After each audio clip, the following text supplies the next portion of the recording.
ഇനി നമുക്ക് പിതൃക്കളെ മാനിക്കാത്ത മൂഢന്മാരായിട്ടുള്ള ആളുകളുടെ കാര്യം ഗ്രന്ഥങ്ങളിൽ പറഞ്ഞിട്ടുള്ളതൊന്ന് പ്രതിപാദിക്കാം. പിതൃക്കളുടെ പ്രാധാന്യത്തെയാണ് ഇതിലൂടെ വെളിവാക്കുന്നത്. കലിയുഗത്തിനു മുമ്പ് കൃതയുഗത്തിലും ത്രേതായുഗത്തിലുമൊക്കെ പിതൃക്കൾ നേരിട്ട് വന്ന് ദർശനം നൽകി ശ്രാദ്ധ തർപ്പണങ്ങൾ സ്വീകരിച്ചു എന്നാണ് പുരാണങ്ങൾ പറഞ്ഞിരുന്നത്. ഭൂമിയിൽ അക്കാലത്ത് ധർമ്മം നിഴലിച്ചിരുന്നു. അതിനാലാണ് ഈ അവസ്ഥ ഉണ്ടായിരുന്നത്. ശ്രീരാമൻ വനവാസം കഴിഞ്ഞ് അയോധ്യയിൽ എത്തിയപ്പോൾ ദശരഥൻ നേരിട്ട് പിതൃലോകത്തു നിന്നെത്തി ദർശനം നൽകിയെന്നാണ് രാമായണം പറയുന്നത്. അദ്ദേഹം പ്രത്യക്ഷപ്പെട്ട് രാമലക്ഷ്മണന്മാരെ അനുഗ്രഹിച്ചു എന്നാണ്. ദ്വാപരയുഗം, കലിയുഗം എന്നീ കാലങ്ങളിലാകട്ടെ പിതൃക്കൾ നമുക്ക് അദൃശ്യരായിട്ടാണ് അനുഗ്രഹം ചൊരിയുന്നത്. ഒരാളിന്റെ ഉദരത്തിൽ പിറന്നതുകൊണ്ട് മാത്രം അവൻ മകനാകുന്നില്ല.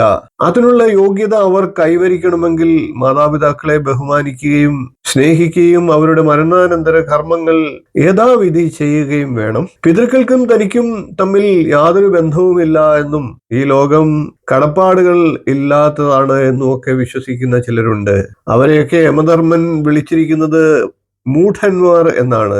യമധർമ്മന്റെ സന്നിധിയിൽ അവർ കണക്ക് പറയേണ്ടതായിട്ട് വരും എന്നാണ് നമ്മളുടെ ഗാരുഡ പുരാണം പറഞ്ഞിരിക്കുന്നത്.